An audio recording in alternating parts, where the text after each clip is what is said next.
Hello friend, সবাই কেমন আছো? আশা করি সবাই খুব ভালো আছো। তো আমিও তোমাদের আশীর্বাদে ভালোবাসি, খুব খুব ভালো আছি। তো দেখো, আজকে সকাল সকাল বসে পড়েছি সবজি নিয়ে। কারণ আজকে শনিবার, তাই নিরামিষ। তাই তোমাদের দাদা ভাই এনে দিয়েছে এখানে ঝিঙে, কচি কচি একদম, ঝিঙেগুলো একদম কচি কচি এনে দিয়েছে। তো ঝিঙে আলু পোস্ত করব শনিবারে।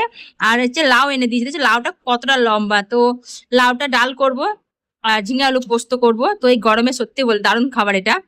তো আমার সব এগুলো খোসাগুলো ছাড়িয়ে নিলাম। তো আর এবার আমি কাটবো। দেখো লাউটা দেখেই বুঝতে পারছো কতটা বড়। তো আমাদের গ্রামে এই ধরনের লাউ খুব কমই দেখা যায়। এই লম্বা লাউ দেখতেই পাই না, খুব কম। আগে আমার শাশুড়ি মা লাউ গাছ বসাতো। তো গোল গোল লাউ হতো, ওই লাউগুলো খেতেও খুব টেস্ট, কিন্তু এই লাউগুলো খেতে খুব একটা ভালো লাগে না।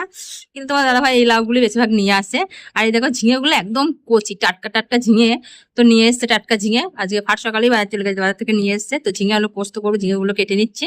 আর তোমার দাদা ভাই বললো আমার জন্য একটা ঝিঙে সেদ্ধ দেবে। তো ঝিঙে সেদ্ধ খেতে খুব ভালোবাসে, ঝিঙে মাখা খেতে খুবই ভালোবাসে। তো এই গরমের একদম হালকা খাবার খাই ভালো, সত্যি বলতে গেলে। আমি পোস্ত খুব একটা পছন্দ করি না, কিন্তু আমার ছেলে খুব পোস্ত পছন্দ করে। ও আবার ঝিঙে টিঙে না, শুধু আলু দিয়ে। আর ওর তো গরমে স্কুল ছুটি পড়ে গেছে, তার জন্য একটু ফলগুলো কেটে রেখে দিয়েছি। তো উঠলে ওকে দেবো। আর তোলাচ্ছি না ওকে, কারণ হচ্ছে একটু ঘুমাক। তো উঠলেই তো ও দুষ্টুমি করবে, আরম্ভ করে দেবে। তো দেখো আমার সব কাটা হয়ে গেছে এদিকে। এদিকে ফল টল সবই কেটে রেডি করে দিচ্ছি। Bye bye.